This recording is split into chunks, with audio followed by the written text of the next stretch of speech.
depuis la croix pour me racheter, jusqu'à la tombe pour me justifier. Ma plus belle histoire, histoire d'amour, depuis les ciels pour me libérer. Bonjour et bienvenue à votre émission Le mariage aujourd'hui, fidèles téléspectateurs de Numérica Télévision. Bienvenue à votre magazine qui traite les problèmes des couples, qui aide évidemment les couples qui battent de l'aile en crise, et ce, à travers les témoignages de tous ceux-là qui acceptent de venir sur notre plateau, témoigner, parler de leur expérience personnelle. En tout cas, pour ces mois, nous avons commencé avec un thème. Là, il s'agit réussir son mariage. Alors, nous avons déjà commencé, nous avons parlé la fois passée avec M. Jocelyn Colombo qui était notre invité. Il a donné son point de vue par rapport à la réussite du mariage. Pour aujourd'hui, nous avons le plaisir de recevoir Madame Kakese Jenny. Oui. Madame Tsikalangu, c'est le nom de mon mari. Oui. Avec elle, elle va nous livrer également les secrets pour réussir son mariage. Madame, vous allez bien? Oui, ça va. Vous êtes mariée? Oui, je suis mariée. Vous avez déjà combien d'années de mariage? Ça fait maintenant 10 ans que je suis mariée. Vous l'avez expérimenté? Oui, oui. Nous avons passé des temps. Il y a eu des hauts et des bas. Ah, vous avez tenu le coup? Oui, nous avons tenu le coup et jusque-là, nous sommes là. Et nous espérons rester encore plusieurs années ensemble. Ah là, parce que vous aimez tellement votre mari. Bien sûr. Alors, Madame Jenny, vous allez nous définir d'abord c'est quoi le mariage? Il y a plusieurs définitions du mariage, mais pour être simple, la définition que nous avons connue tous et ce que moi je prône, c'est l'union entre un homme et une femme. Ceux-là qui ont décidé de vivre ensemble, qui ont rempli certaines conditions et qui finalement décident de se mettre ensemble et de fonder un foyer, de vivre longtemps que possible. Voilà comment je pourrais simplement définir le mariage. Et quand est-ce qu'on peut dire que ce mariage a réussi, par exemple? Lorsqu'on a versé la dot, ou bien soit on est passé à l'état civil, ou bien c'est après le mariage religieux? La réussite du mariage, tout comme de tout ce qu'on peut entreprendre dans la vie, à mon humble avis, dépend de la préparation. Donc la réussite commence déjà lorsque l'homme ou la femme opère un bon choix. Cela veut dire lorsqu'on a trouvé chaussure à son pied. C'est en ce moment-là qu'on peut se dire, évidemment, même si on ne sait pas bien définir tout ce qui va arriver dans la suite du temps, mais on peut déjà se dire sur base de certains critères que la vie a bien commencé et qu'on peut vivre ensemble et qu'on peut réussir, on peut aspirer à réussir. Donc c'est déjà lorsque le choix est bien opéré. Lorsque le choix est mal opéré, bien entendu, il y aura incompatibilité plus tard et on peut parler d'échec. D'échec. Oui. Là, vous aviez parlé, vous avez dit qu'il faut l'initiation, la formation. Oui, une bonne préparation. Vous voulez dire quoi par là? C'est-à-dire que l'homme et la femme qui s'engagent, ceux-là qui veulent bien se marier, rester ensemble durant toute leur vie, doivent passer par certaines étapes. Formation, la femme, oui, la femme doit être formée déjà au niveau de sa famille.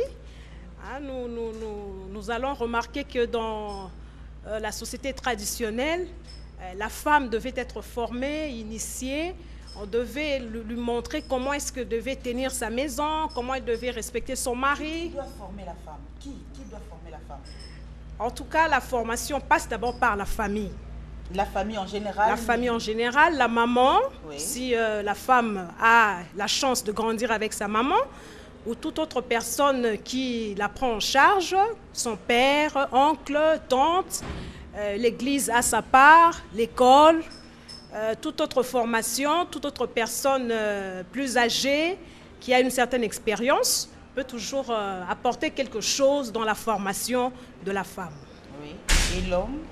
Oui, l'homme également, parce qu'il aspire au mariage, c'est lui qui est le chef. Il devra conduire toute une famille. C'est comme un capitaine qui doit conduire un bateau, donc il doit connaître les règles de jeu. Donc cela veut dire qu'il n'entre pas pour entrer, mais lui à son tour devra aussi être formé Nous avons des parrains, des conseillers conjugaux, tout cela qui assistent en matière de mariage. Donc tout cela peuvent apporter un plus juste aider Madame pour le Jenny, mariage. vous avez dit ici que la femme devrait être formée par sa famille ou bien par la personne qui l'a prise en charge. Alors quel type de formation que devrait avoir cette femme, cette jeune fille qui aspire au mariage? Oui, la jeune fille d'abord doit savoir qu'est-ce qu'est le mariage.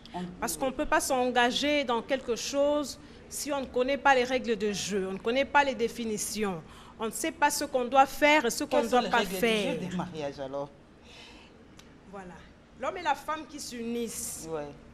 Bien sûr que cela dépendra des sociétés, cela dépendra des milieux, des cultures, mais au moins les deux doivent s'entendre.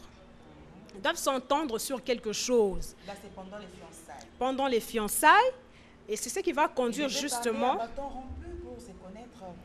Bien sûr, cela doit passer par plusieurs étapes, parce que chacun vient de sa famille, il a reçu une certaine éducation, une certaine formation, il a un caractère, il a un idéal.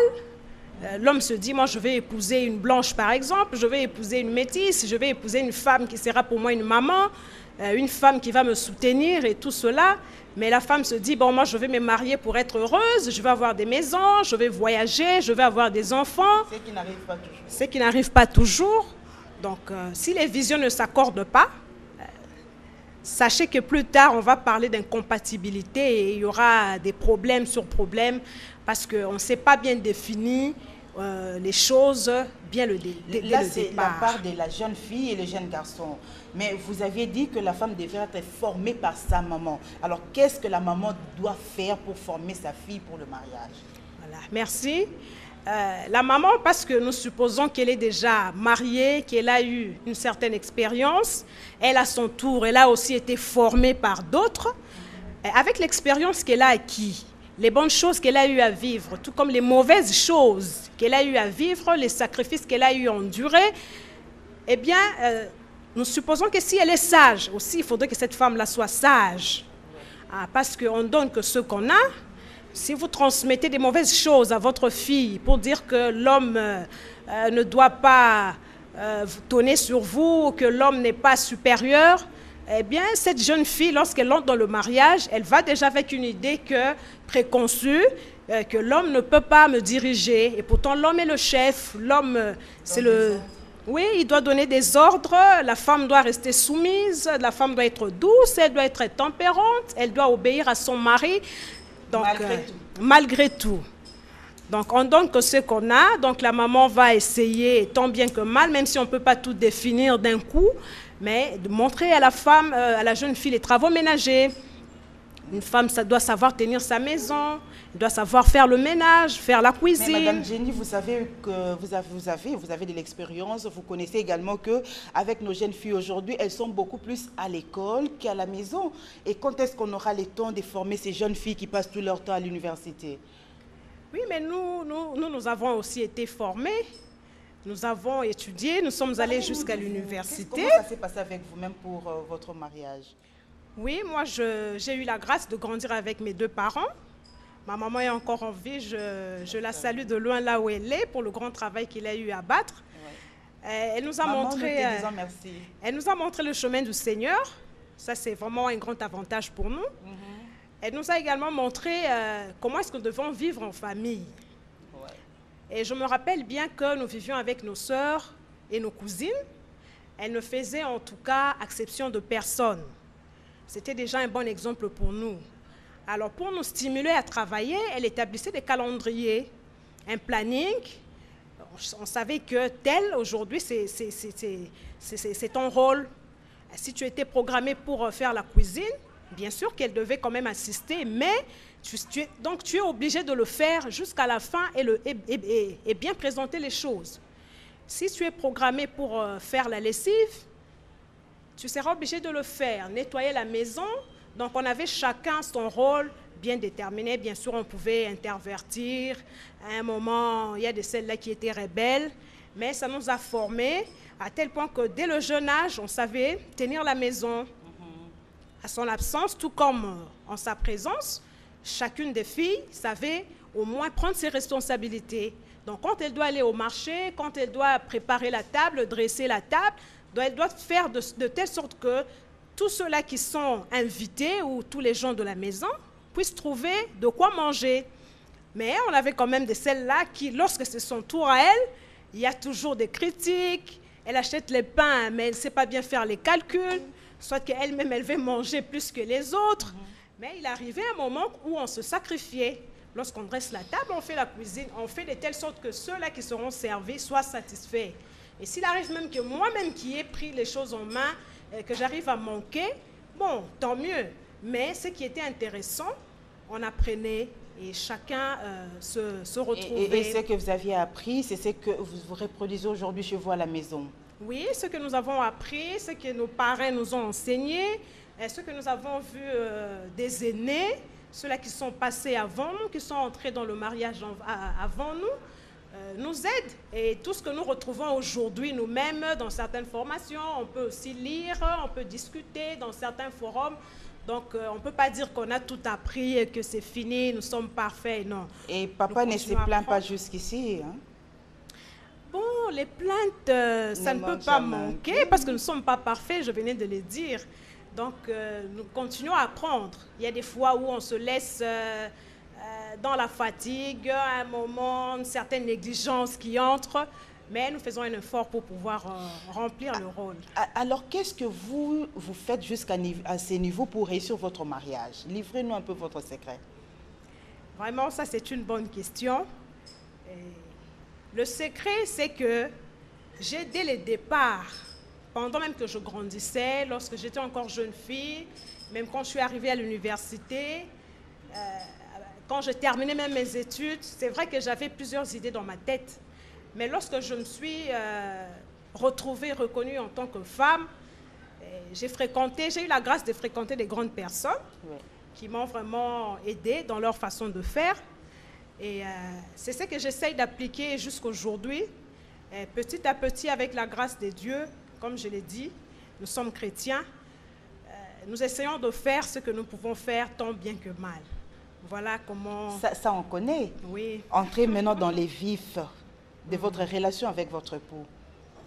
Voilà. Je me reconnais en tant que femme et je reste femme. C'est ce qui est important. Et c'est ce qui est essentiel, oui. Ce qui est capital. Parce que lorsque les rôles sont renversés, la femme devient homme, l'homme devient la femme, c'est là que certains problèmes naissent. En tout cas, je ne suis pas parfaite, je l'ai dit dès le départ, mais je fais un effort de respecter. J'ai vu mes parents vivre ensemble, bien qu'ils n'étaient pas parfaits, mais j'ai retenu ce qui était bon. La soumission, la femme doit rester soumise. Donc vous êtes soumise à votre mari. Oui, je le suis. Il doit être heureux là où il est. Je le suis. Vous acceptez toutes les injonctions qu'il vous donne? J'accepte. Mais je vois également vous travailler. Comment conciliez-vous votre vie professionnelle avec votre ménage? Ben ça aussi, c'est une grande paire de manches. Je me fais aider. Oui.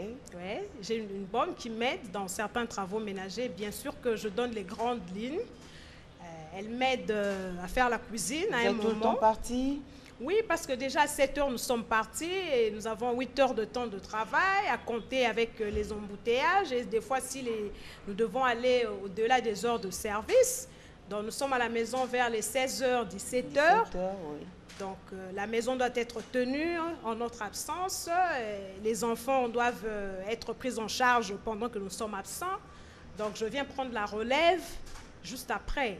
Donc je ne peux pas faire le tout à la fois parce que je dois aussi aller travailler. Alors, parlez-nous un peu de votre expérience personnelle, votre témoignage. Ça fait 10 ans que vous êtes ensemble avec votre mari. Oui. Il n'y a pas eu de quoi, il n'y a pas eu de glace entre vous deux. Et comment avez-vous fait pour surmonter ce problème? Merci. Parce que les gens qui nous suivent, les dames qui nous suivent maintenant, ils ont besoin d'écouter ça. On ne sait pas par quel chemin ils sont en train de passer maintenant. C'est ça. Oui. Oui. En tout cas, durant toutes ces années, je ne peux pas dire que tout a été rose. Sinon, là, je serais en train de mentir devant un grand public qui nous suit. Le début a été difficile. C'est vrai, comme je le disais, chaque femme, chaque homme, lorsqu'il est encore jeune, a des ambitions, a des rêves. Mais je suis arrivée à un moment où l'adage que nous disions lorsque nous étions à l'université, que l'homme parfait n'existe pas, la femme parfaite n'existe pas, parce qu'il y a eu des fiançailles qui se sont cassées et tout, à un moment déçu, on a perdu, comme je le disais, à un moment, à la fin de mes études, j'avais perdu même la vision du mariage. Et j'avais plutôt voulu continuer dans mes études supérieures que de me marier, parce que j'étais déçue quelque part. Mais Dieu m'a fait grâce de pouvoir rencontrer un homme que je n'avais jamais connu avant. Je n'avais jamais eu l'idée de le rencontrer. Mais puisque sa façon de se présenter et la vision qu'il m'avait apportée avaient coïncidé, même pas à 100%, mais je dirais peut-être à 70 ou à 75%, à ce que moi je pouvais m'imaginer dans ma vie. Alors nous avons commencé la vie ensemble. Moi j'avais fini mes études, je ne travaillais pas encore, mais pourtant je me disais que même pour faire la fête de mon mariage, il fallait que je puisse contribuer moi-même. Malheureusement, ça n'a pas été le cas. Nous avons été soutenus par nos familles, par les amis qui ont contribué. Nous sommes mariés, mon mari travaillait, mais il avait un maigre salaire au début. Ce n'était pas facile, je ne pouvais pas m'habiller comme je voulais. Bon, c'est vrai qu'au début, lorsqu'on va dans le mariage, la famille nous accompagne, il y a des cadeaux par-ci, par-là, mais bon, ce n'est pas tellement ce que l'on veut. Alors nous avons passé une année comme ça, je ne travaillais pas, je devais me contenter du peu que mon mari me laissait. Au départ, je n'avais pas de provisions, parce que les femmes aujourd'hui nous aimons. Moi, je veux avoir un congélateur bien rempli, un magasin bien garni. Non, je n'avais pas tout ça. Donc, je n'avais même pas un budget pour dire que mon mari me donne X montant, que je devais gérer durant tout un mois. Donc, il me donnait au jour le jour par rapport à ce qu'il pouvait gagner. Et je me contentais de cela, c'était dur. Mais comme je suis une femme qui n'aime pas trop dépendre, j'avais déjà appris certains métiers. Alors, je transformais certains produits, des produits d'entretien. Oui, ça aussi c'est important. Voilà, je les transformais, l'eau de Javel, le Bactérol, esprit de sel et autres, que je commercialisais. Ouais, j'allais à Matete et tout cela, comme nous étions pas loin de là, où je faisais faire des étiquettes et je les vendais. Bon, ça marchait quand même. Oui. Ça me permettait d'avoir quand même quelques ressources. Je me débrouillais comme cela. Et Dieu a fait grâce à un moment où j'ai commencé un stage, quand bien même ça n'avait pas abouti, mais pour moi c'était quand même intéressant, parce que rester comme ça seulement à la maison pour faire un commerce, ça pouvait m'abrutir. Alors quand mon mari m'a encouragée à pouvoir chercher du travail, et je me suis lancée, j'ai introduit les CV par-ci par-là. Sur ce domaine-là, j'ai commencé un jour, Dieu a fait grâce avec des connaissances, des amis, nous avons déposé des CV quelque part et on a commencé, il y a eu des tests, nous avons satisfait à cela. Et lorsque je commençais à sortir au moins chaque matin pour aller quelque part et que je savais qu'à la fin du mois, je gagnerais quelque chose, même si ce n'était pas encore consistant à cette époque-là. Bon, heureusement que je n'avais pas encore d'enfants à ce moment-là. Sinon, on se dirait, bon, il y a trop de charges, mais ça nous a quand même aidé pour un début. Et nous avons travaillé. Donc, sur le plan professionnel, nous avons aussi également changé de métier, de filière. Et aujourd'hui, nous sommes cadres à l'Institut national de sécurité sociale. Voilà. Voilà, madame. Donc, pour vous, si je dois comprendre, c'était plus les débuts qui a semblé un peu difficile, mais la relation avec votre mari, votre époux, depuis que vous avez commencé jusqu'à aujourd'hui, il n'y a pas eu de changement? La relation, comme je le dis, tout au départ, c'est vrai qu'il y a eu des couacs, il y a des moments où moi, je n'avais pas cette vision-là, surtout quand on vit avec la famille ou que le mari a certaines charges dans sa famille qui n'avaient pas été bien définies dès le départ. On ne sait pas qui fait quoi. On doit prendre qui en charge, on doit donner la nourriture tous les jours à qui. Ça aussi, c'est un problème. Oui. Quand on sait déjà qu'on ne gagne pas beaucoup, Mais le mari t'impose en ce moment-là parce qu'il est le seul à avoir réussi. Alors, il ne peut pas laisser son frère, son cousin, sa mère rester affamée, souffrir. Même si, de mon propre gré, je ne l'avais pas pensé ou que je ne voulais pas, parce que tout est au début, il faut le savoir, toute femme a des rêves.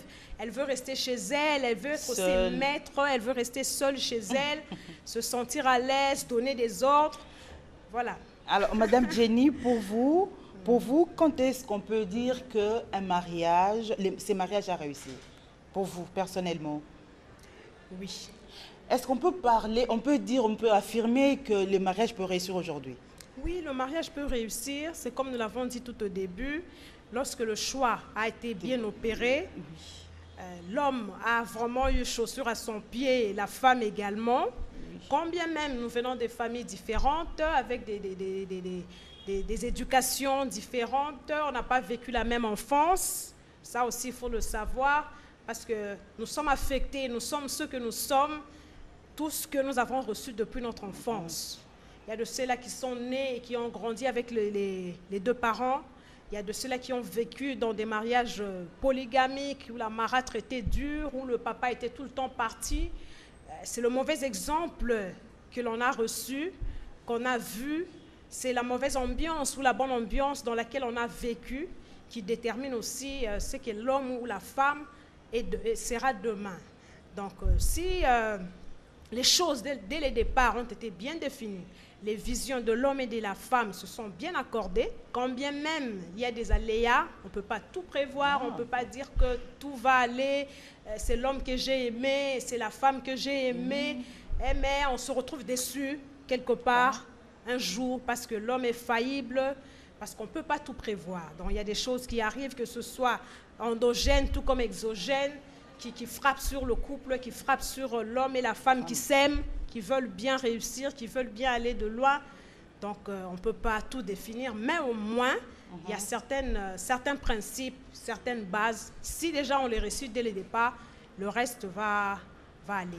Alors, que diriez-vous aux femmes qui vous suivent maintenant?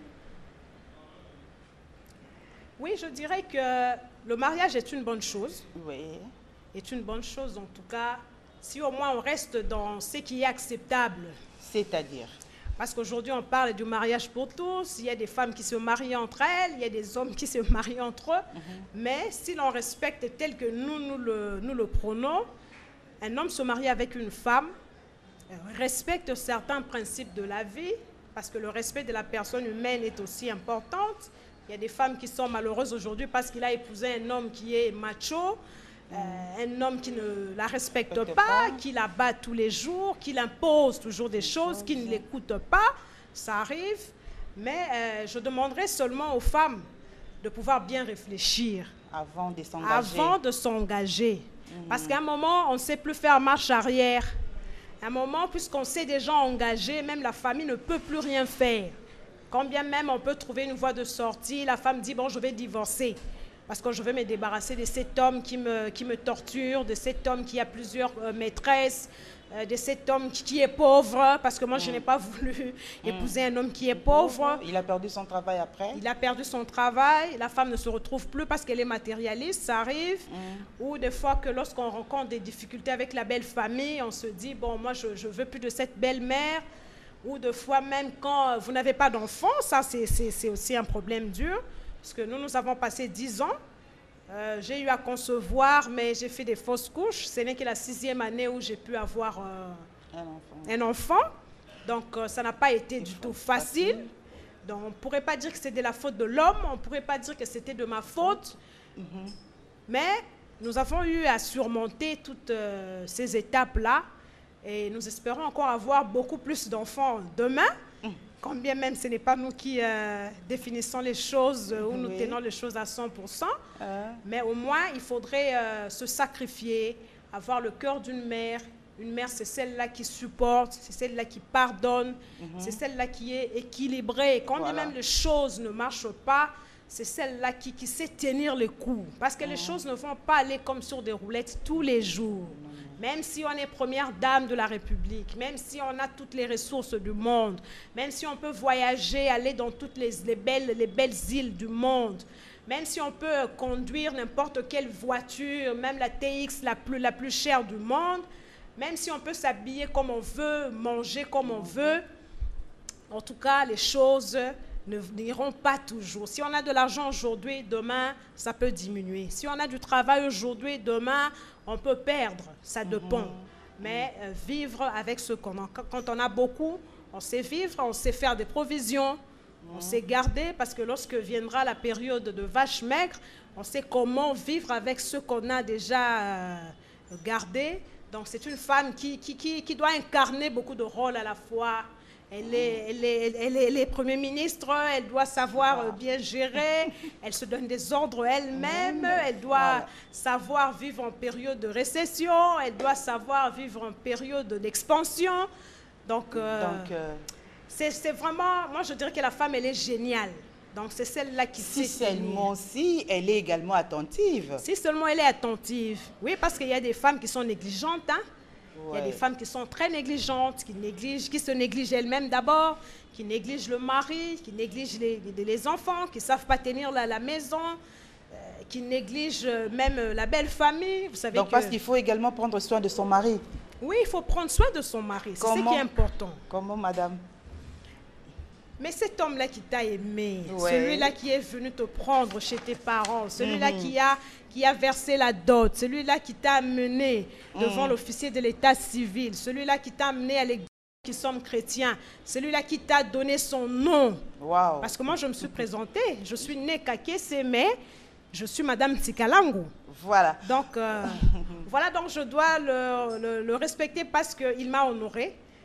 Donc voilà pourquoi. Voilà, en tout cas, merci beaucoup Madame Jenny Kakese, merci. En tout cas, fidèles téléspectateurs de Numérica Télévision, nous sommes arrivés à la fin de notre émission. Nous disons un grand merci à Madame Jenny qui nous a vraiment parlé aujourd'hui. Voilà, pour terminer, Madame, nous avons notre carnet d'or. Vous allez écrire, histoire d'immortaliser votre passage dans notre émission. Fidèles téléspectateurs, la rediffusion, c'est chaque jeudi à 11h30. D'ici là, restez branchés sur les antennes de Numérica Télévision. Au revoir.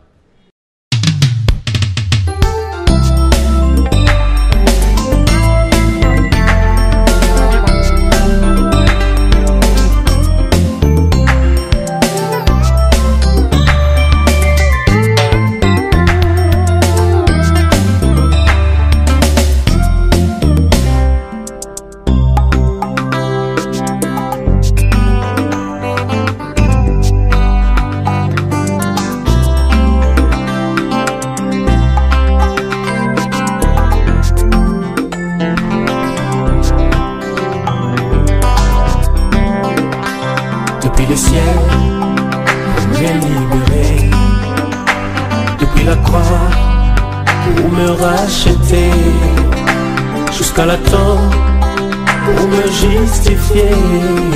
Ma plus belle histoire, histoire d'amour. Depuis les ciels,